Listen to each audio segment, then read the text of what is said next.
नमस्कार दोस्तों। पढ़ छत्तीसगढ़ क्लासेस में आप सभी का एक बार फिर से बहुत बहुत स्वागत है। दोस्तों, जैसे कि हमने लास्ट लेक्चर में आपको बताया था, लास्ट वीडियो में, कि छत्तीसगढ़ लोक सेवा आयोग के द्वारा सहायक संचालक एवं उद्योग प्रबंधक की पोस्ट आई है। ये आपका वाणिज्य एवं उद्योग विभाग का निकाला गया पद है। छत्तीसगढ़ पीएससी, छत्तीसगढ़ लोक सेवा आयोग द्वारा इस परीक्षा का आयोजन किया जाएगा। इसके लिए ऑनलाइन आवेदन करने की तिथि 10 मार्च 2025 अर्थात इसी महीना से आपके 8 अप्रैल 2025 तक का इस एग्ज़ाम के लिए, इस पोस्ट के लिए आप अप्लाई कर सकते हैं। याद रखें, 10 मार्च से 8 अप्रैल 2025 तक का। इसके साथ ही सीजीपीएससी के द्वारा आपका परीक्षा तिथि का भी डेट बता दिया गया है, जो कि कौन सा है, 6 जुलाई 2025 को। ठीक, हमने देख चुके हैं पहले ही कि पद का नाम है सहायक संचालक उद्योग एवं प्रबंधक। कुल पदों की संख्या है 30,000। स्तर कौन सा, लेवल 12 अर्थात डिप्टी कलेक्टर रैंक का है ये पोस्ट। ठीक, अनारक्षित 13 है। आप ये सब पीडीएफ के माध्यम से देख सकते हैं, हमारे टेलीग्राम चैनल से इसका पीडीएफ डाउनलोड कर सकते हैं, इस पोस्ट का, इस नोटिफिकेशन का। चलिए आगे देखते हैं कि सिलेबस क्या था। हम ऑलरेडी देख चुके हैं ये वीडियो। आज हमारा टॉपिक रहेगा कि जो पिछला प्रश्न पत्र आया हुआ था एडीआई 2016 का, उसे आज हम देखेंगे, उसे हम सॉल्व करेंगे। ठीक है, ये देखिए, इसमें आपका 2 चरण में होगी परीक्षा। पहला तो परीक्षा होगी और दूसरा आपके साक्षात्कार। कुल आपका 150 प्रश्न होगा, उसका 300 अंक का होगा और साक्षात्कार 30 अंक का होगा। टोटल 330 में आपका मेरिट बनेगा। याद रखेंगे, भाग 1 छत्तीसगढ़ का सामान्य ज्ञान रहेगा, जिसमें 50 प्रश्न पूछा जाएगा 100 अंक का। और योग्यता परीक्षण जो है आपका, वह 100 प्रश्न रहेंगे 200 अंक के। कुल प्रश्नों की संख्या 150 रहेगी और अंक 300 रहेंगे। और इसमें आपका नेगेटिव मार्किंग भी रहेगा 1/3। ठीक है, चलिए अब हम देखते हैं क्वेश्चन पेपर जो 2016 में आया हुआ था। देखिए दोस्तों, ये है आपका एडीआई 2016 का question paper, assistant director of industry and management. इसमें हम देखते हैं आपका 3 घंटे का ये पेपर है। ये देखिए, अधिकतम अंक 300 नंबर का है। 150 प्रश्न रहेंगे 2 अंक के, अर्थात 150 गुणे 2, 300 अंक के आपके कुल बनेंगे। ठीक है, इसमें हम देख सकते हैं नेगेटिव मार्किंग भी है 1/3, याद रखिएगा इसे। चलिए देखते हैं किस प्रकार का क्वेश्चन आए थे। ठीक है, देखिए सबसे पहला क्वेश्चन क्या है इसका, कि छत्तीसगढ़ में जो स्थित है आपके गोदावरी बेसिन, छत्तीसगढ़ में जो स्थित गोदावरी बेसिन की सबसे प्रमुख नदी कौन सी है। छत्तीसगढ़ में जो स्थित है गोदावरी बेसिन, ठीक है, गोदावरी बेसिन छत्तीसगढ़ के किस क्षेत्र में है, तो आपका बस्तर संभाग अर्थात आपका दक्षिण छत्तीसगढ़। उसकी सबसे प्रमुख नदी पूछ रहा है कौन सा है, तो देखिए कन्हार नदी। कन्हार नदी जो है आपका उत्तर संभाग सरगुजा संभाग की प्रमुख नदी है। वहीं महानदी देख लीजिए, आपका मध्य संभाग महानदी बेसिन छत्तीसगढ़ बेसिन की प्रमुख नदी है।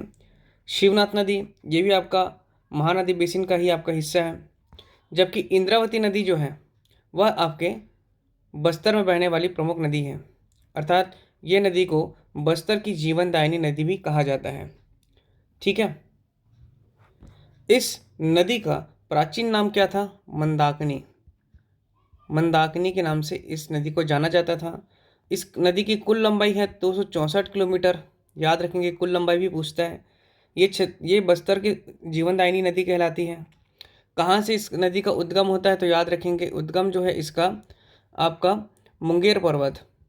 मुंगेर पर्वत कहाँ है आपका, कालाहंडी। और ये कालाहंडी कहाँ है आपका, उड़ीसा। ठीक, इंपॉर्टेंट है, उड़ीसा से निकलती है ये नदी, मुंगेर पर्वत कालाहंडी से।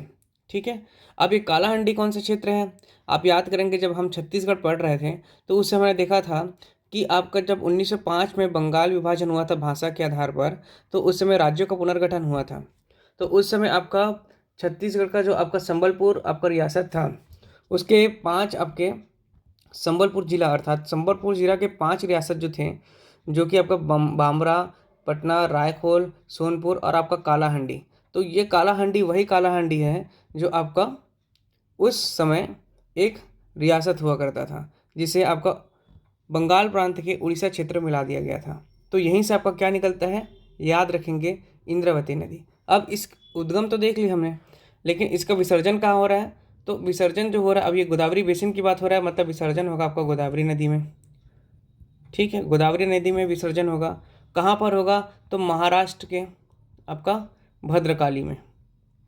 ठीक, भद्रकाली के समीप आपका इस नदी का विसर्जन होता है। अब इस नदी की सहायक नदी हम लोग इसको छत्तीसगढ़ वाले सेक्शन में देखेंगे, जब हम लोग नदी एवं उसके अपवाह तंत्र को पढ़ेंगे तो। ठीक है, चलिए अब आगे देखते हैं। यदि हमारा आपने चैनल को सब्सक्राइब नहीं किया तो प्लीज़ उससे पहले सब्सक्राइब कर लीजिए, क्योंकि इसमें पूरा छत्तीसगढ़ को पढ़ाया जा रहा है। और सिर्फ छत्तीसगढ़ी सब्जेक्ट नहीं, उसके अतिरिक्त आपका पूरा गणित होगा, बेसिक टू एडवांस, आपका पूरा जीएस पढ़ाया जाएगा, संविधान हो गया, भूगोल हो गया, इतिहास हो गया, अर्थशास्त्र हो गया, संपूर्ण साइंस कंप्लीट कराया जाएगा, जिसमें आपका केवल सिर्फ फिजिक्स केमिस्ट्री बायोलॉजी नहीं रहेगा। फिजिक्स केमिस्ट्री बायोलॉजी के अलावा आपको एग्रीकल्चर भी पढ़ाने को मिलेगा, वहाँ पे देखने को मिलेगा प्लेलिस्ट। उसके अतिरिक्त आपको मिलेगा वहाँ पर पर्यावरण और प्रौद्योगिकी भी वहाँ पे पढ़ाया जाएगा। ठीक है, और एक और बात, जो आपका कंप्यूटर विषय है और हिंदी, इंग्लिश और छत्तीसगढ़ी भाषा, उसकी भी प्लेलिस्ट बन गई हमारे यूट्यूब चैनल पर, तो उसे भी आप देख सकते हैं, क्योंकि उसमें भी अब कंटिन्यूसली सीक्वेंस वाइज पूरे वीडियोस आएंगे। तो यदि आपने अभी तक हमारे चैनल सब्सक्राइब नहीं किया है तो प्लीज़ इसे सब्सक्राइब कर लीजिए। चलिए आगे देखते हैं। नेक्स्ट क्वेश्चन क्या है, निम्नलिखित कोयला क्षेत्र में भंडार, देखिए भंडार की दृष्टि से एक उत्पादन होता है, एक भंडार की दृष्टि से, तो सबसे बड़ा क्षेत्र कौन सा है? कौन सा चीज़ का? कोयले का। देखिए प्रश्न क्या कर रहा है कि कोयला क्षेत्र में भंडार की दृष्टि से छत्तीसगढ़ में सबसे बड़ा क्षेत्र कौन सा है? तो हमने अभी लास्ट वीडियो देखा था छत्तीसगढ़ का आपका भूतात्विक अर्थात भूगर्भिक संरचना देखा था, जिसमें हमने देखे थे छत्तीसगढ़ में पाए जाने वाले 6 सेल समूह को। ठीक, कौन कौन से थे आपने उस वीडियो में जाकर के देख सकते हैं। ठीक है,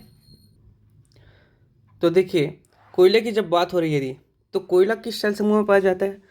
तो कोयला गोंडवाना शेल समूह में पाया जाता है। और याद रखेंगे कोयला जो है आपका जो टर्शरी शेल समूह होता है उसमें भी पाया जाता है।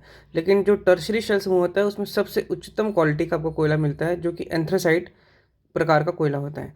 लेकिन जो छत्तीसगढ़ में पाया जाता है कोयला, वो गोंडवाना शेल समूह से पाया जाता है। और जो गोंडवाना शेल समूह से जो कोयला का उत्पादन होता है या प्राप्त होता है जो उससे, वो आपका कौन सा है? बिटुमिनस प्रकार का, जो कि second quality, best second quality का आपका कोयला होता है।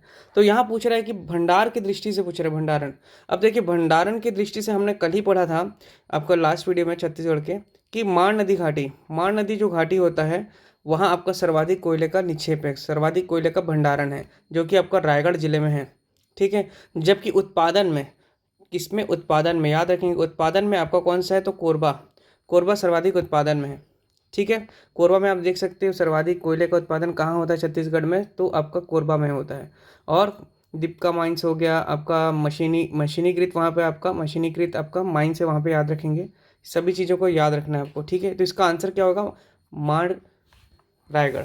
ठीक है, चलिए अगला प्रश्न देखते हैं कि छत्तीसगढ़ में जो निम्नलिखित में से किस खनिज की बात हो रही है कि उत्खनन के लिए राष्ट्रीय खनिज विकास निगम अर्थात नेशनल मिनरल डेवलपमेंट कॉरपोरेशन का संलग्न किया गया है। आप सभी को पता होगा एनएमडीसी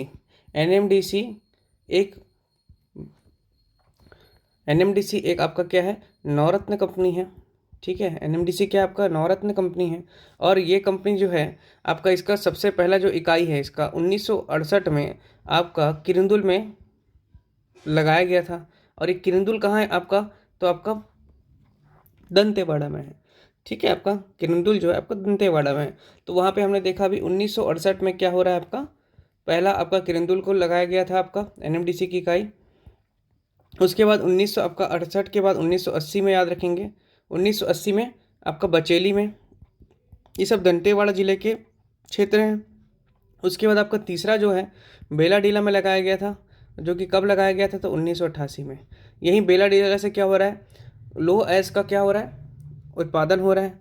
और लोह एस्कोट को निकाल करके आपका विशाखापट्टनम के माध्यम से होते हुए आपके जल मार्ग से होते हुए जापान भेजा जा रहा है। ठीक, तो याद रखेंगे एनएमडीसी को, वेरी इंपॉर्टेंट है। एनएमडीसी जो है आपका नवरत्न कंपनी है, ये भी याद रखेंगे। ठीक है, जो सार्वजनिक क्षेत्र की ये एक नवरत्न कंपनी है एनएमडीसी। चलिए नेक्स्ट क्वेश्चन देखते हैं हम लोग। मुरुम सिल्ली बांध, या इसे मुडुम सिल्ली भी बोलते हैं, मोडम सिल्ली बांध, इसका जो है निर्माण कब हुआ था? 1923 में, याद रखेंगे। तो प्रश्न क्या कर रहा है, किस नदी पर बना है? तो सिल्लियारी नदी पर बना है। सिल्लियारी नदी जो है महानदी की सहायक नदी, याद रखेंगे इसे आप। और ये मोडमसिल्ली बांध पर बना है, और मोडमसिल्ली बांध 1923 में बना था। मतलब सिल्लियारी नदी पर कौन सा बांध बना है? तो मोरमसिल्ली बांध बना है। कब बना है? तो आपका 1923 को याद रखेंगे। और ये जो सिल्लियारी नदी है किसकी सहायक नदी है? तो महानदी की नायक नदी है, सहायक नदी है। ठीक है, इस सब आप छत्तीसगढ़ के सीरीज में देख सकते हैं हमारे प्लेलिस्ट में। नेक्स्ट है छत्तीसगढ़ के अधिसूचित बायोस्फीयर रिजर्व। छत्तीसगढ़ में अधिसूचित बायोस्फीयर रिजर्व का नाम क्या है? तो देखिए, गुरु घासीदास, ये एक नेशनल पार्क है। कांगेर घाटी, ये भी एक नेशनल पार्क है। तमोर पिंगलर छत्तीसगढ़ का सबसे बड़ा अभ्यारण्य है। अचानकमार अमरकंटक, तो इसका उत्तर अचानकमार अमरकंटक ही है, जो देश का 14 नंबर का 14वें नंबर का क्या है आपका बायोस्फीयर रिजर्व है। और ये आपका कब बना था? 2005 में। एक बात और याद रखना है इसमें कि इसमें अमरकंटक भी लिखा है, तो ये अमरकंटक है वो मध्य प्रदेश में आता है, जबकि अचानकमार वाला जो क्षेत्र है आपका छत्तीसगढ़ में आता है। इसलिए इसका नाम क्या जुड़ा हुआ क्षेत्र है ये अचानकमार अमरकंटक बायोस्फीयर रिजर्व। देश का 14वां बायोस्फीयर रिजर्व है। कब बनाया गया था? तो 2005 में। अब आप लोग कमेंट में हमको ये बताइएगा कि छत्तीसगढ़ का प्रथम बायोस्फीयर रिजर्व कौन सा था जो वर्तमान में अस्तित्व में नहीं है। ठीक है, और ये कब बना था वो। ठीक है, चलिए नेक्स्ट प्रश्न करते हैं। मड़वा तेंदुभाटा में विद्युत उत्पादन करने के लिए छत्तीसगढ़ राज्य विद्युत उत्पादन कंपनी द्वारा कितने यूनिट लगाए गए हैं? तो इसका आंसर है 2 यूनिट। ठीक है, अब मड़वा तेंदुभाटा कहाँ पर है? तो याद रखेंगे जांजगीर चांपा जिले, जांजगीर चांपा, जांजगीर चांपा जिले में आपका मड़वा तेंदुभाटा क्या है? विद्युत उत्पादन करने वाला एक यूनिट बनाया गया है, जिसका वर्तमान नाम क्या है अभी? अटल बिहारी वाजपेयी मड़वा तेंदुभाटा विद्युत केंद्र। ठीक, याद रखेंगे इसे। अटल बिहारी नाम दे दिया गया है। वर्तमान में भी भाजपा की सरकार चल रही है, तो अभी कुछ भी हो सकता है। ठीक है, प्रश्न आ सकता है। चलिए अगला देखते हैं हम लोग। भारत में डिजिटल भुगतान को बढ़ावा देने के लिए गठित मुख्यमंत्रियों की उच्चतर समिति का अध्यक्ष किसे बनाया गया है? तो तत्कालीन समय में आपके चंद्रबाबू नायडू को बनाया गया था। तत्कालीन समय आपका चंद्रबाबू नायडू को बनाया गया था इसका आंसर। ठीक है, अब देखिए ये कौन सा क्वेश्चन हो गया आपका? डिजिटल भुगतान भारत के संदर्भ में, मतलब इंडियन करंट भी पूछा जा रहा है। सिलेबस में क्या लिखा था कि छत्तीसगढ़ से संबंधित आपके करंट रहेंगे और छत्तीसगढ़ की समस्त जानकारी रहेंगे। जो 50 क्वेश्चन पार्ट 1 का है, जिसमें आपका इंडियन जीएस के करंट को भी जोड़ा गया। आप यहाँ से देख सकते हैं, ये आपका क्या हो गया? आपका इंडियन करंट वाला क्वेश्चन हो गया। ठीक है, इसका आंसर क्या है? चंद्रबाबू नायडू। याद रखेंगे कि ये आपका करंट वाला पार्ट हो गया, तो एक क्वेश्चन करंट का यहाँ से आपको दिख रहा है। ठीक है, चलिए नेक्स्ट क्वेश्चन क्या है? 2016 से 2016 में 20वां राष्ट्रीय युवा उत्सव, 20वां राष्ट्रीय युवा उत्सव किस राज्य में हुआ? तो इसका आंसर है छत्तीसगढ़। चलिए अब ये तो मान लेते हैं आपका छत्तीसगढ़ से संबंधित प्रश्न था ये भी, लेकिन एक करंट का ही प्रश्न था, लेकिन छत्तीसगढ़ के करंट के संबंध में था। ठीक, चलिए नेक्स्ट क्वेश्चन देखते हैं। अम्लीय वर्षा की खोज किनके द्वारा की गई है? Acid rain. सभी को पता है एसिड रेन किस की वजह से होता है? तो नाइट्रोजन डाइऑक्साइड और सल्फर डाइऑक्साइड की वजह से होता है। और इम्पॉर्टेंट बात है कि इसका उत्तर क्या है? Robert Smith. याद रखेंगे, एसिड रेन की खोज की थी रॉबर्ट स्मिथ ने। लेकिन इसमें इम्पॉर्टेंट बात क्या है कि आपका ये भी क्वेश्चन क्या है? साइंस से है। किससे है? साइंस से, मतलब इंडियन जीएस का पार्ट इसमें जुड़ा हुआ है। ध्यान से देखते चलिए। छत्तीसगढ़ का पार्ट 1 में छत्तीसगढ़ से संबंधित जानकारी रहेगा बोला था, लेकिन इंडियन जीएस का और करंट का हम लोग क्वेश्चन देखते चल रहे हैं, आ रहा है हमारे। ठीक है, एडीआई में पूछा गया है कि साइंस का भी क्वेश्चन आया है, करंट का भी आया है। ठीक, तो इसका आंसर हो गया रॉबर्ट स्मिथ। चलिए अब blue baby syndrome. Blue baby syndrome, जो ब्लू बेबी रोग होता है, जल में निम्न की अधिकता की वजह से होता है। तो जल में का आपका नाइट्रेट, याद रखेंगे नाइट्रेट के अधिकता होने से क्या होता है? ब्लू बेबी सिंड्रोम डिसीज होता है बच्चों में। अब ये भी एक साइंस का ही प्रश्न है, आप देख सकते हैं। साइंस के 2 प्रश्न देख लिए यहाँ से। ठीक, नेक्स्ट देखिए, निम्नलिखित में से कौन सी जोड़ी प्राचीन भारत और राजवंश का सुमेलित है? तो मूल देव जो है आपका शुंग वंश से है। ठीक है, जो मूल देव है आपका वो आपका शुंग वंश से है, याद रखेंगे। ठीक है, ये अब इंडियन कौन सा हो गया क्वेश्चन? हिस्ट्री का क्वेश्चन हो गया, मतलब इंडियन हिस्ट्री भी आया है। ठीक, हिस्ट्री भी आया है, साइंस भी आया है, करंट भी आया है, देखते चलिए आगे और क्या क्या आता है। अगला प्रश्न है, निम्नलिखित में से कौन गुप्त वंश का प्रथम शासक था? तो ये बहुत सिंपल क्वेश्चन था, लेकिन ये भी ये देख लीजिए जीएस का पार्ट है, हिस्ट्री का ही, मध्यकालीन भारत का। ठीक, अब इसका आंसर है श्रीगुप्त। इसको याद करने का तरीका है कि गुप्त वंश का शासक प्रथम है जो वह आपका श्रीगुप्त है। श्रीगुप्त ही गुप्त वंश के संस्थापक है। इसको याद रखना है कि किसी भी चीज़ का हम लोग क्या करते हैं, अगर कुछ नया करते हैं या शुरू करते हैं तो श्री गणेश करते हैं। तो ये गुप्त वंश के लिए श्री किया इसने, श्रीगुप्त। ठीक है, श्रीगुप्त ऐसे याद करते चलिए, कुछ बना बना कर कोडिंग, ताकि वो लंबे समय तक आपको भी याद रहे। नेक्स्ट है भारत, दक्षिण भारत। दक्षिण भारत में चोल साम्राज्य के स्थानीय प्रशासन को निम्नलिखित इकाई थी।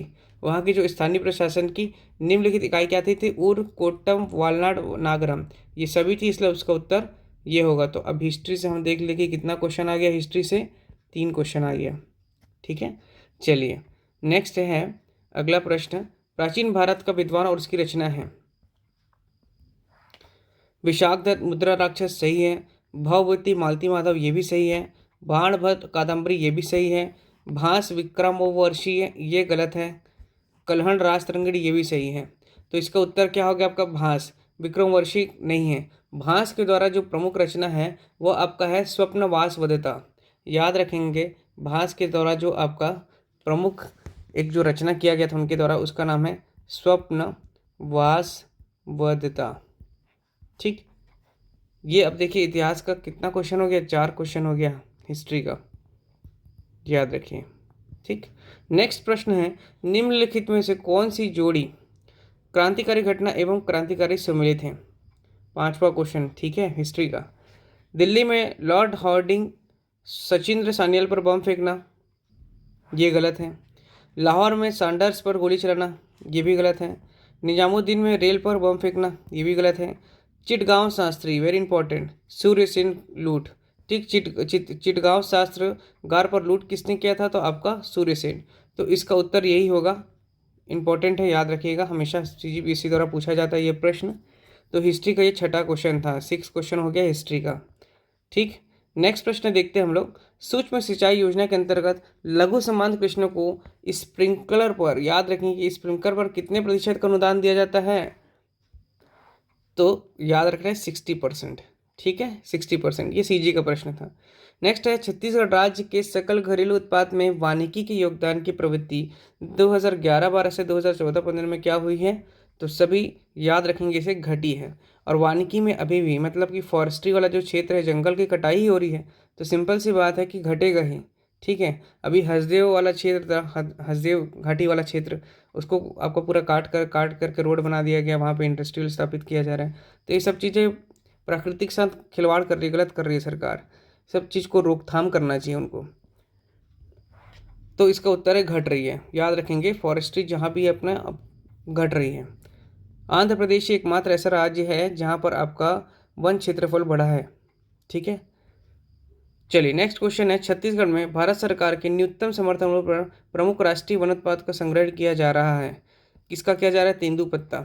ठीक, छत्तीसगढ़ में तेंदुपत्ते का किया जा रहा है। तेंदुपत्ता को और क्या क्या नाम से जाना जाता है? तो याद रखेंगे, हरा सोना भी कहा जाता है। क्या कहा जाता है? हरा सोना। ठीक है, देश के कुल उत्पादन का लगभग 17% छत्तीसगढ़ उत्पादन करता है। कितना? 17%। ठीक है ना। कहाँ होता है छत्तीसगढ़ में? मुख्य रूप से देख लिया जाए तो बस्तर संभाग और सरगुजा संभाग में इसका सर्वाधिक उत्पादन होता है। इसके साथ ही एक बहुत प्रमुख प्रश्न करता है कि एक मानक बोरा में कितने आपका तेंदुपत्ता होता है? तो याद रखेंगे 50,000। 50,000 आपका तेंदुपत्ता होते हैं। ठीक है, चलिए नेक्स्ट प्रश्न है, मुद्रा योजना के अंतर्गत तरुण ऋण योजना में कितना रुपए दिया जाता है? तरुण मतलब वयस्क हो चुका है, तो उसको 5 लाख से 10 लाख तक का आपका क्या दिया जाता है? लोन दिया जाता है। ठीक है, अब ये इंडियन जीएस का ही क्वेश्चन हो गया, एक प्रकार से करंट का क्वेश्चन हो गया। अब 330 रुपये का न्यूनतम वार्षिक किस्त की बीमा के लिए योजना का नाम क्या है, पूछ रहा है। तो आप सभी जानते हैं, प्रधानमंत्री जीवन ज्योति बीमा योजना 330 रुपये का शुरू किया गया था, 2015 में किया गया था। तो ये उस समय का करंट का क्वेश्चन है, मतलब इंडियन करंट का क्वेश्चन आ रहा है। ठीक, 3 प्रश्न देख लिए इंडियन करंट का क्वेश्चन, हिस्ट्री का 6 क्वेश्चन देख चुके हैं। अब देखते हैं, प्राचीन बस्तर के छिंदक नाग वंश के राजवंश निम्नलिखित में से कौन कौन से थे? तो ये था आपके सोमेश्वर देव, कन्हर देव और जयसिंह देव, ये तीनों ही थे, याद रखेंगे। जबकि परमेश्वर देव नहीं था, इसलिए उसका उत्तर क्या होगा? ए। 21 का आंसर ए होगा। ठीक है, ये छिंदक नागवंश का संबंधित है, प्राचीन छत्तीसगढ़। ये आपका हमारा प्लेलिस्ट में भी डलेगा वीडियो। ठीक है, प्राचीन इतिहास, मध्यकालीन इतिहास और आधुनिक इतिहास हमारे प्लेलिस्ट में भी ये वीडियो नहीं डले हैं, लेकिन आगामी समय में जल्द से डलेंगे। जैसे जैसे सीजी का पार्ट कंप्लीट होते जाएगा वीडियो डलते चलेंगे। ठीक है, नेक्स्ट है, देख लीजिए, प्राचीन छत्तीसगढ़ के कलचुरी को सुमिलित घटनाओं से सम्मिलित कीजिए। तो देखिए, सबसे पहले देख लीजिए, कलिंग राज ने क्या किया था? तुम्बाड़ की राजधानी बचाया था। त्रिपुरी के आपके जो कौन थे? त्रिपुरी के आपके जो कलचुरी शासक थे कलिंग राज, वो यहाँ करके क्या किया? छत्तीसगढ़ में तुम्बाड़ को राजधानी बनाया। जाजल्य देव प्रथम कौन है? ठीक है, आपका कलचुरी वंश का एक शासक थे। कलिंग राज, कमल राज, उसके रत्नदेव प्रथम, फिर जाजल्य देव प्रथम आए। तो इसके उत्तर कौन है? सोमेश्वर देव को पराजित किया था इन्होंने। ठीक है, जाजल्य देव प्रथम ने। उसके बाद कल्याण साय जो था, कौन थे? मुगल दरबार में उपस्थित हुए थे। ठीक है, जो कि जमाबंदी का कॉन्सेप्ट लाए थे छत्तीसगढ़ में। रघुनाथ सिंह क्या किए? मराठा सेनापति के समक्ष आत्मसमर्पण कर दिए थे। ये भी कलचुरी शासक थे, लेकिन इन्होंने आपका आत्मसमर्पण कर दिया और इसके बाद मराठाओं का छत्तीसगढ़ में शासन स्थापित हुआ था। चलिए, ये सब हिस्ट्री के क्वेश्चंस हैं इंडियन छत्तीसगढ़ की हिस्ट्री के, उसे हम देखेंगे। चलिए, अभी देखते हैं, नेक्स्ट क्वेश्चन है आपका आधुनिक छत्तीसगढ़ से। सोना खान विद्रोह, वीर नारायण सिंह, सही है। उदयपुर विद्रोह, कल्याण सिंह। संबलपुर विद्रोह, आपका सुरेंद्र राय। और रायपुर के सिपाही विद्रोह, हनुमान सिंह। ठीक, 1858। चलिए, तो ये इतिहास के प्रश्न थे छत्तीसगढ़ के। नेक्स्ट है, छत्तीसगढ़ में 1917 में होम रूल लीग की शाखाएं खोली गई थी।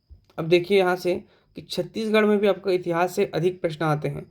तो जो छत्तीसगढ़ में आपका इतिहास का सेक्शन है, आपका जनजाति का सेक्शन है, आपका कला संस्कृति और भूगोल का जो सेक्शन है, जैसे जैसे मैं बताया हूँ, आपका सबसे सर्वाधिक आपका हिस्ट्री का आता है। हिस्ट्री के बाद आप याद रखेंगे आपका जनजाति का प्रश्न फंसाता है, और जनजाति के बाद आपका हो गया कला संबंधित, उसके बाद आपका भूगोल। ठीक है, ये जो है आपका सेक्शन छत्तीसगढ़ से सर्वाधिक पूछा जाता है। ठीक, उसमें भी इतिहास में भी आपका आधुनिक इतिहास को याद रखेंगे। देखिए, अब इसमें प्रश्न क्या कर रहा है? 24वां प्रश्न ये है कि छत्तीसगढ़ में 1917 में होम रूल लीग की स्थापना की गई थी। होम रूल लीग की स्थापना की गई थी, ये बात बिल्कुल सही है।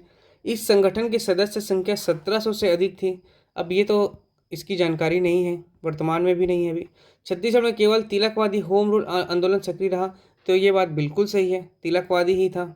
ठीक है, एनी बिसेंट वाला आपका होम रूल यहाँ पे सक्रिय नहीं था, इसलिए इसका उत्तर क्या होगा? आपका 1 और 3 सही है। ठीक है, चलिए नेक्स्ट प्रश्न देखते हैं हम लोग। छत्तीसगढ़ में 1920 में हुए कंडेल नहर सत्याग्रह के निम्नलिखित नेता थे। तो आपके पंडित सुंदरलाल शर्मा जी थे, छोटेलाल श्रीवास्तव थे और नारायण लाल मेघरवाले, ये तीनों थे। ये प्रमुख क्वेश्चन है, आपका पूछता ही है। तो 1920 में कंडेल नहर सत्याग्रह हुआ था, उसमें पंडित सुंदरलाल शर्मा जी थे, छोटेलाल श्रीवास्तव जी थे, नारायण राव मेघावाले, ये तीनों ही कौन थे? इसमें प्रमुख आपके आंदोलनकर्ता थे। जबकि घनश्याम सिंह गुप्त आपके दुर्ग के निवासी, इन्होंने इसमें भाग नहीं लिया था। तो इसका उत्तर हो जाएगा 2, 3 और 4। नेक्स्ट प्रश्न है, ग्राम पंचायत के कार्यकाल की गणना किस तिथि से की जाती है? तो आपको सभी को पता होगा, अभी सब वीडियो की तैयारी कर रहे हैं। तो प्रथम सम्मेलन की तिथि से ग्राम पंचायत की गणना की आपका गणना की जाती है। ठीक है, चलिए नेक्स्ट है, नगर पालिका परिषद की अवधि के विषय में सही क्या है? नगर पालिका परिषद के अवधि के विषय में क्या सही है? अध्यक्ष का कार्यकाल 5 वर्ष का नहीं, इनका कार्यकाल 5 वर्ष तक नहीं होता, बल्कि नगर परिषद की जो अवधि होती है वही 5 साल की होती है। देखिए, नगर पालिका परिषद की अवधि 5 वर्ष की होती है, ये सही है। पार्षदों का कार्यकाल 5 वर्ष का होता है, नहीं, ये भी नहीं होता, ये सही है, 3 सही है। अध्यक्ष और पार्षदों का कार्यकाल जो है वो परिषद की अवधि पर निर्भर करता है, ये सही है। ठीक है, याद रखेंगे। देखिए, पहला दूसरा क्यों गलत है? क्योंकि चौथा वाला सही है। अध्यक्ष और पार्षदों का कार्यकाल परिषद की अवधि पर निर्भर करता है। ठीक, इसके बाद आप देखिए, यदि परिषद 5 वर्ष की अवधि के पूर्व भंग कर दी जाए तो नई परिषद 5 वर्ष की अवधि के लिए चुनी जाएगी? नहीं, जो नई परिषद जो चुनी जाएगी वो आपकी बचे हुए कार्यकाल के लिए ही चुनी जाएगी। ठीक है, इस चीज़ का ध्यान रखेंगे।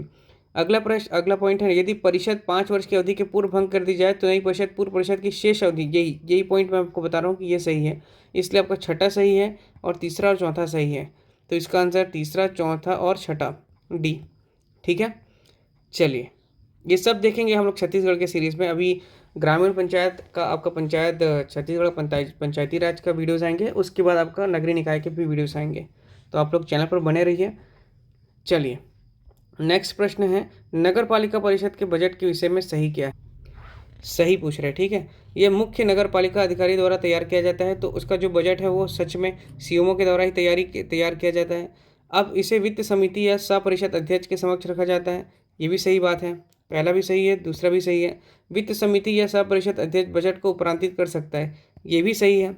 और तत्पश्चात नगर पालिका परिषद बजट को परिवर्तन सहित बिना, देखिए तत्पश्चात मतलब उसके बाद आपका नगर पालिका परिषद बजट को परिवर्तन सहित या बिना किसी परिवर्तन को परिवर्तित कर सकता है, ये भी सही है। उसके बाद अंतिम स्वीकृति के लिए राज्य शासन को भेजा जाएगा, नहीं, ये अगर ये यहाँ से आपका पारित हो चुका है सब कुछ तो उसके राज्य शासन को भेजने की इसको आवश्यकता नहीं है, ये बजट आपका पारित हो जाएगा, इसलिए इसका ऑप्शन डी सही होगा। ठीक है, चलिए नेक्स्ट प्रश्न देखते हैं, भारत में कृषि भूमि जोत कर लगाने की सिफारिश किस समिति ने की थी? तो इसका उत्तर है देखिए राज्य समिति। ठीक है, कृषि भूमि जोत पर कर लगाने के लिए, टैक्स लगाने के लिए कौन सिफारिश किया था? आपका राज्य समिति किया था। सभी समिति को एक बार देख लेते हैं। सबसे पहले दांत वाला समिति, देखिए दांत वाला समिति इंपॉर्टेंट ये भी है, ये 1977 में आई थी ये समिति, और किस लिए आई थी? तो क्योंकि ब्लॉक नियोजन के लिए जो संस्थागत और आपका वैचारिक ढांचे को सुविधा प्रदान करने के लिए, तो ब्लॉक नियोजन याद रखेंगे, ब्लॉक नियोजन के लिए आई थी। ब्लॉक नियोजन में आपका संस्थागत और वैचारिक ढांचे की सुझाव देने के लिए आई थी। ठीक, उसके बाद देख सकते हैं आपका केलकर समिति। केलकर समिति को याद रखना है PPP, मतलब बहुत लोग कुछ लोग केलकर समिति, तो केलकर जो समिति है वो पब्लिक प्राइवेट और पार्टनरशिप मॉडल को लाने के लिए, जो उसके अध्ययन करने के लिए और उसके मूल्यांकन के लिए, याद रखेंगे उसको, मतलब एनालाइज करने के लिए और उसका मूल्यांकन करने के लिए आपका ये समिति गठन किया गया था। कौन सा? केलकर समिति, पब्लिक प्राइवेट और पार्टनरशिप मॉडल के अध्ययन और उसका मूल्यांकन के लिए। तीसरा है रंगराजन समिति, ये भी बहुत इंपॉर्टेंट है। रंगराजन समिति जो है आपका विनिवेश, ठीक है, विनिवेश और आपका जो गरीबी है और आपका सांख्यिकी, विनिवेश गरीबी सांख्यिकी क्षेत्र में सिफारिश किया था उन्होंने, इसलिए रंगराजन समिति को याद रखेंगे, ये भी इंपॉर्टेंट है। केलकर PPP, दांत वाला समिति ब्लॉक नियोजन के लिए, और राज समिति जो था आपका, इसका सही उत्तर है। ठीक है, ये किस लिए था? आपका कर लगाने के लिए, किसमें? कृषि भूमि जोत पर। चलिए ये भी देख लीजिए। अब ये इकोनॉमिक का क्वेश्चन था, किसका क्वेश्चन था? आपका इकोनॉमिक का, तो मतलब इंडियन क्वेश्चन, इंडियन GS का पार्ट में हमने देख लिया, हिस्ट्री आया है, इकोनॉमिक आया है और करंट के क्वेश्चन आए हैं। ठीक, नेक्स्ट है प्रधानमंत्री कृषि सिंचाई योजना में केंद्र सरकार का योगदान कितने प्रतिशत है? तो सभी जानते हैं, अभी वर्तमान में 75% याद रखिएगा, उस समय 30% था, अभी 75:25 रेशियो है। ये आपका सेंट्रल का है और ये आपका स्टेट का है। ठीक, उस समय 30% इसका आंसर दिया गया था। नेक्स्ट क्वेश्चन है, निम्नलिखित में से कौन सा कार्य महात्मा गांधी के अनुसार हिमालय जैसे बहुत भारी गलती थी? महात्मा गांधी के अनुसार हिमालय जैसे बहुत भारी गलती थी, और वो था रोलेक्ट कानून के विरुद्ध सत्याग्रह। ठीक, मतलब ये इंडियन GS से एक और क्वेश्चन, 7 क्वेश्चन इंडियन GS से आ गया, वो भी हिस्ट्री का ही। असहयोग आंदोलन से संबंधित निम्नलिखित क्षेत्रीय आंदोलन, ठीक है, असहयोग आंदोलन, ठीक है, कब हुआ था? 1920 में हुआ था। इसमें क्षेत्रीय आंदोलन थे कौन कौन, कैसा कैसा? तो संयुक्त प्रदेश एका आंदोलन, ये बिल्कुल सही है। मेवाड़ का बिजोलिया आंदोलन, ये भी सही है। पंजाब का अकाली आंदोलन, ये भी सही है। और आंध्र प्रदेश का अल्लूरी सीतारामोराजू आंदोलन, ये भी सही है। इसलिए इसका उत्तर हो गया 1, 2, 3, 4 सभी सही हैं। नेक्स्ट है आपका, निम्नलिखित में से कौन सा जोड़ी आयोग सम्मेलन व्यक्ति तथा सिफारिश निर्णय सम्मिलित नहीं है पूछ रहा है, सम्मिलित नहीं है पूछ रहा है। देखिए साइमन कमीशन, द्वैध शासन की समाप्ति, बिल्कुल सही है। 1928 का सर्वदलीय सम्मेलन सविनय अवज्ञा आंदोलन गलत है। 1928 नहीं, 1930 में आपका सविनय अवज्ञा आंदोलन आया था। कब आया था? 12 मार्च। याद रखेंगे, 12 मार्च 1930 में आपका सविनय अवज्ञा आंदोलन की शुरुआत हुई थी। और ये 1928 का सर्वदलीय सम्मेलन, ये गलत है। नेहरू रिपोर्ट उपनिवेशक अधिराज की दर्जा, ये सही है, ये सही है। 1929 का कांग्रेस अधिवेशन पूर्ण स्वराज की मांग की गई थी, बिल्कुल है आपका कांग्रेस अधिवेशन आपका 1929। और रैमजे मैकडॉनल्ड सांप्रदायिक निर्णय, ये भी बिल्कुल सही है। तो इसका आंसर क्या हो गया? इसका आंसर जो गलत है वही पूछा है, सम्मिलित नहीं है। और यही सम्मिलित नहीं है 1928 का सर्वदलीय सम्मेलन। ठीक है, मतलब देखिए इंडियन जीएस के हिस्ट्री पार्ट से लगभग 8 क्वेश्चन हमने देख लिया, जबकि सिलेबस में बताया है कि सिर्फ छत्तीसगढ़ के प्रश्न रहेंगे। ध्यान रखिएगा ये बात को। नेक्स्ट प्रश्न है, प्राचीन छत्तीसगढ़ के पांडुवंश के निम्नलिखित किस शासक में मौखरी राजकुमारी वासटा देवी से विवाह किया था? हर्षगुप्त। फेमस क्वेश्चन है ये। ठीक, नेक्स्ट क्वेश्चन देखते हैं। निम्नलिखित कथन पढ़िए। प्राचीन छत्तीसगढ़ का उत्तरी भाग मौर्य साम्राज्य में सम्मिलित था, बिल्कुल सही बात है। सीता बेंगरा, जोगी मारा की गुफा। सरगुजा क्षेत्र की सीता बेंगरा और जोगी मारा की गुफाओं में ब्राह्मी लिपि का मौर्यकालीन अभिलेख प्राप्त हुआ, ये भी सही है, बिल्कुल मिला वहाँ पे। तीसरा है, अशोक के कलिंग अभिलेख से इसकी पुष्टि होती नहीं। देखिए, कलिंग अभिलेख से इसकी पुष्टि नहीं होती है, ठीक है, तो इसलिए ये आपका गलत हो गया। तो उत्तर हो गया 1 और 2 सही है। नेक्स्ट प्रश्न है, निम्नलिखित में से कौन सी जोड़ी छत्तीसगढ़ में भारत छोड़ो आंदोलन की घटना तथा संबंधित व्यक्ति सम्मिलित नहीं है? ठीक है, तो इसमें क्या बोल रहे हैं? जोड़ी बनाने के लिए बोल रहे हैं। ठीक, पहला पॉइंट है 10 अगस्त 1942 को रायपुर में विद्यार्थियों का जुलूस निकाला था रणवीर सिंह शास्त्री, और जो कि बिल्कुल सही है। 10 अगस्त 1942 को रणवीर सिंह शास्त्री के द्वारा रायपुर में विद्यार्थियों का जुलूस निकाला था। ठीक है, विद्यार्थियों का याद रखेंगे। दूसरा आपका पॉइंट है 2 अक्टूबर 1942 को बिलासपुर में विशाल जुलूस निकाला था भुवन भास्कर सिंह, बिल्कुल बिल्कुल याद रखेंगे। भुवन भास्कर सिंह के द्वारा आपको बिलासपुर में जुलूस निकाला गया था। जबकि आप याद रखेंगे रायपुर, अगर ये बिलासपुर की जगह रायपुर होता तो रायपुर में निकाला था बलीराम आज़ाद ने। ठीक है, रायपुर में क्या बलीराम बल है वहाँ, और बिलासपुर में कौन है? हमारा एक मित्र है भास्कर। तो ऐसा करके आप याद कर सकते हैं। उसके बाद देख सकते हैं आप 21 अगस्त 1942 को दुर्ग जिला में कचहरी में आगजनी हुआ था रघुनंदन सिंगरोल, ये भी सही है। नेक्स्ट है 9 सितंबर 1942 को नागपुर हाईकोर्ट भवन पर तिरंगा फहराया था ठाकुर रामकृष्ण सिंह, ये भी बिल्कुल सही बात है। अगला है अक्टूबर 1942 में रायपुर सेंट्रल जेल डायनामाइट उड़ाने का प्रयास किया था परशुराम सोनी, ये बिल्कुल गलत बात है। ठीक है, इसको जो है आपका रायपुर के सेंट्रल जेल को डायनामाइट से उड़ाने का किसने किया था? बिखल नारायण अग्रवाल, बिखल नारायण अग्रवाल। ठीक है, जबकि परशुराम सोनी के द्वारा क्या किया गया था? तो रायपुर षड्यंत्र केस 1942, रायपुर षड्यंत्र केस के प्रमुख नायक कौन थे आपके? परशुराम सोनी जी थे। ठीक, तो इसका आंसर क्या होगा? ये, क्योंकि ये स्टेटमेंट गलत है। नेक्स्ट है निम्नलिखित में से दक्षिण भारत की सबसे ऊंची चोटी दोदा बेटा, दक्षिण भारत की सबसे ऊंची चोटी अन्नामलई पर्वत में जो स्थित है उसकी सबसे ऊंची चोटी कौन सी? आपकी दोदा बेटा ही है। ठीक है, याद रखेंगे इसे, तमिलनाडु में स्थित है ये दोदा बेटा। इसके बाद देख लीजिए, निम्नलिखित में से कौन सा द्वीप समूह की उत्पत्ति प्रवाल से जुड़ी है? तो आप सभी जानते हैं कि जो लक्षद्वीप होता है वो प्रवाल कोरल रिफ से बना हुआ है लक्षद्वीप, और जबकि अंडमान निकोबार जो दिख रहा है ये आपका वॉल्केनिक इरप्शन से हुआ है। ठीक है, वॉल्केनिक इरप्शन कहने का मतलब है ज्वालामुखी के आपके निर्माण से हुआ है। ठीक, और बैरन जो है, ये बैरन जो दिख रहे हैं ये भी अंडमान निकोबार में, और भारत का एकमात्र सक्रिय ज्वालामुखी जो है बैरन आपका ज्वालामुखी है। ये सभी चीज़ें आप देखते चलिएगा। ठीक है, तो ये कौन सा क्वेश्चन हो गया? अभी देखिए, ये ज्योग्राफी का क्वेश्चन हो गया, इंडियन ज्योग्राफी। ठीक, इंडियन ज्योग्राफी का भी क्वेश्चन आया। ये भी कौन सा क्वेश्चन था आपका?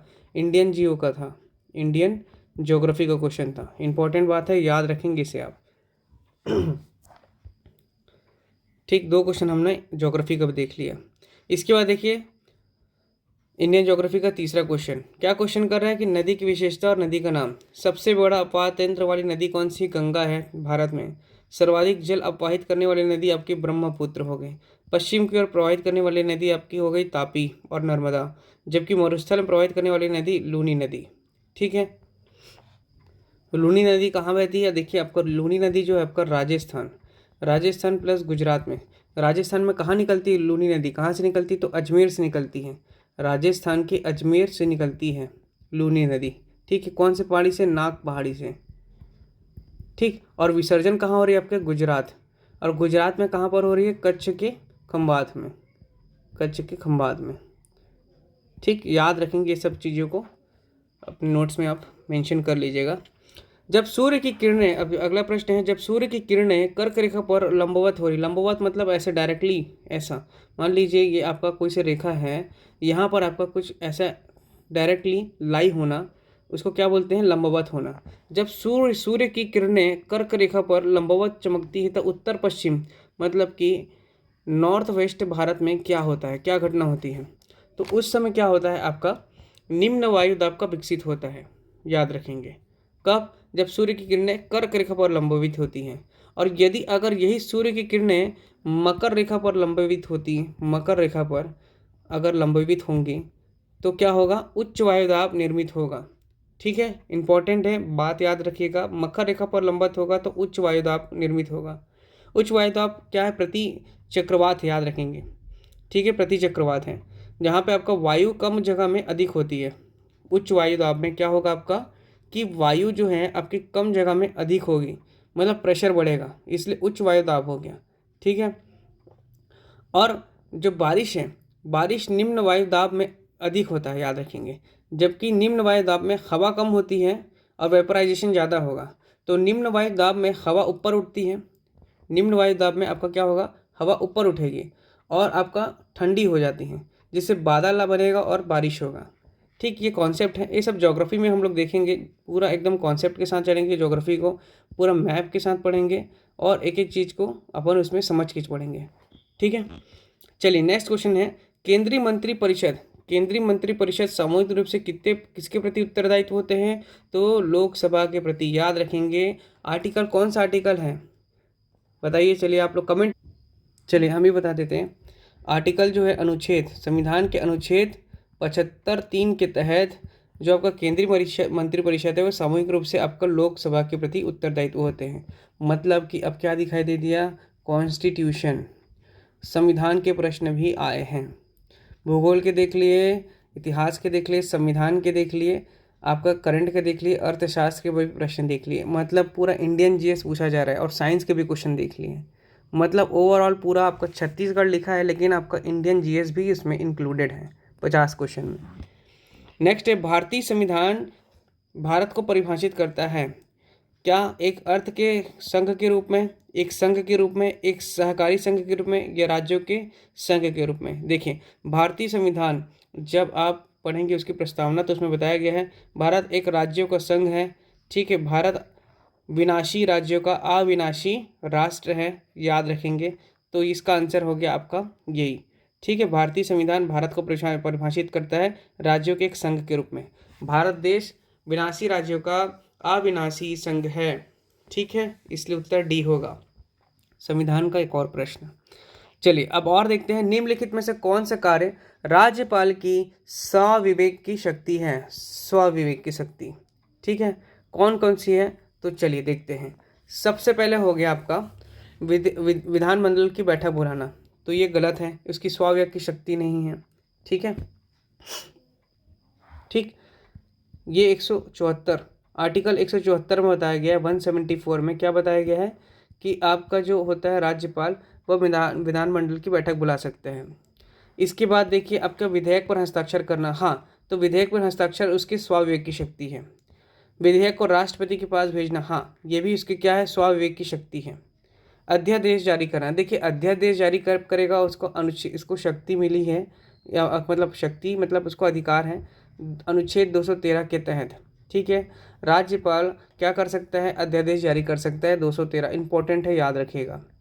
मंत्रियों की नियुक्ति करना, ये भी आर्टिकल 164 में बताया गया है, ये भी इंपॉर्टेंट है। ठीक, तो इसकी ये स्वविवेक की शक्ति दोनों नहीं है, ये भी नहीं है, याद रखेंगे। 174 में क्या कर रहा है? बैठक को बुला रहे हैं।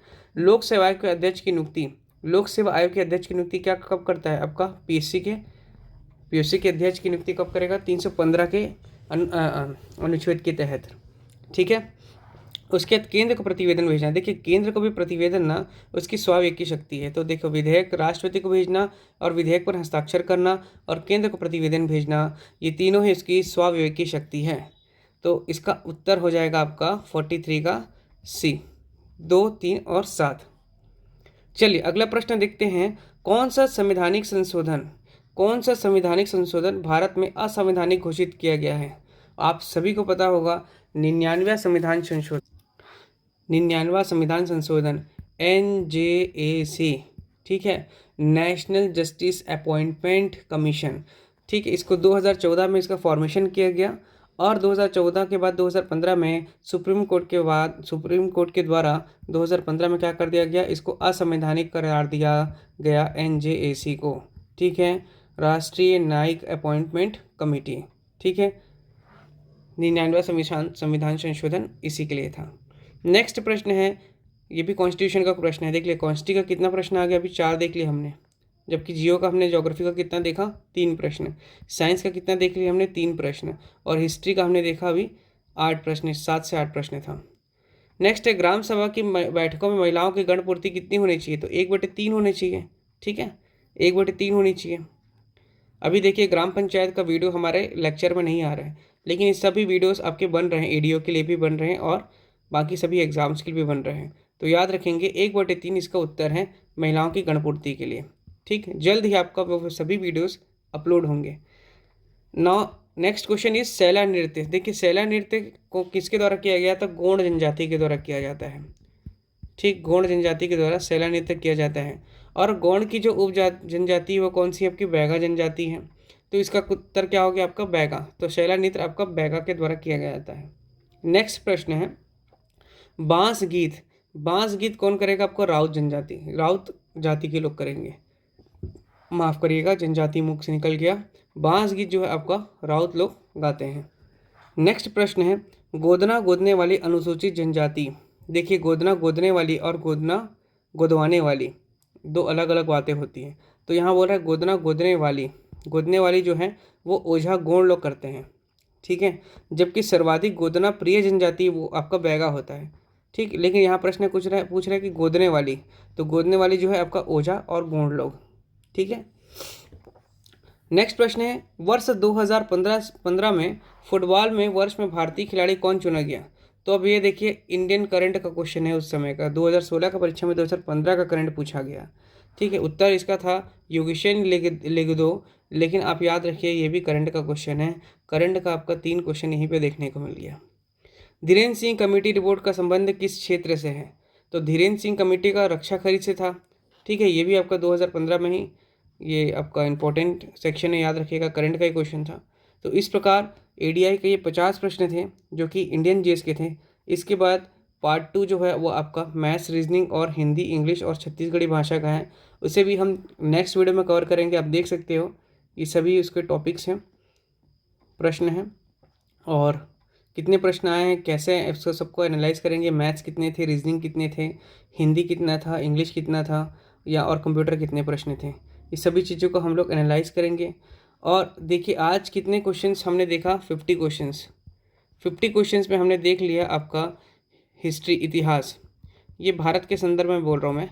भारत का जो इतिहास है वह कितने प्रश्न थे? लगभग 8। भूगोल के प्रश्न कितने थे आपके? तो 4 थे। संविधान के आप देख सकते हैं वो भी 4 थे। साइंस के 3 प्रश्न थे। करंट के भी लगभग आपके 3 प्रश्न थे, और इकोनॉमिक्स के 1 से 2 प्रश्न थे। तो देखा जाए 8 8 8 कितना हो गया? 16, 17, 18, 19, 20, 21, 22, लगभग 20-22 क्वेश्चन आपका क्या इंडियन जीएस से आ रहे हैं। किससे आ रहे हैं? इंडियन जीएस से। और सीजी का क्वेश्चन लगभग आपका 30 क्वेश्चन के आसपास रहेगा, ठीक है। 50 में से आपका सिलेबस में सिर्फ 50 की बात कही गई थी सीजी की, लेकिन प्रश्न कितना आया सीजी में? आपका 30 आया, ठीक है, याद रखेंगे। कितना आया? 30 आया। सीजी का 30 और इंडियन जीएस का आपका लगभग 20 मान के चलिए। तो ये था आज का वीडियो। नेक्स्ट वीडियो में हम कवर करेंगे आपका मैथ्स, रीजनिंग। उसको हम पूरा बना के दिखाएंगे आप लोगों को, पूरा उसका सॉल्यूशन के साथ। और इसमें हम एनालाइज करेंगे कितने मैथ्स हैं, कितने रीजनिंग है, कितना हिंदी है, कितना इंग्लिश है, कितना कंप्यूटर है, और कितना छत्तीसगढ़ी भाषा पूछा गया। तो दोस्तों यदि आपने हमारा चैनल को सब्सक्राइब नहीं किया है तो प्लीज़ चैनल को सब्सक्राइब कर लीजिए, क्योंकि इसमें सभी विषयों की तैयारी निःशुल्क कराई जाती है। और सभी विषयों को गहन अध्ययन के साथ इसमें पढ़ाया जाता है। इसके साथ ही साथ आप लोगों को इस चैनल के माध्यम से टेस्ट सीरीज निःशुल्क मिलेंगे और साथ ही साथ जो आए हुए प्रश्नों जो पत्र हैं, जैसे कि आपका जैसे ये एडिया है हो गया या एडीओ हो गया या अमीन पटवारी हो गया, ये सभी के जो प्रश्न पत्र हैं हमारे इस प्लेलिस्ट में डल जाएंगे। तो प्लीज़ आपको कोई और बुक लेने की आवश्यकता नहीं पड़ेगी, इसी से आप पूरा उसको समझ करके पढ़ सकते हैं। बुक खरीदने की फालतू 300-400 रुपये खर्चा मत करिए। ये वीडियो पूरा आप लोगों के लिए समर्पित है, ये चैनल पूरा जो है आप लोगों के लिए ही समर्पित है, क्योंकि इसमें आपको निःशुल्क तैयारी कराया जा रहा है, वो भी इंटेंसिव अध्ययन करके। ठीक है,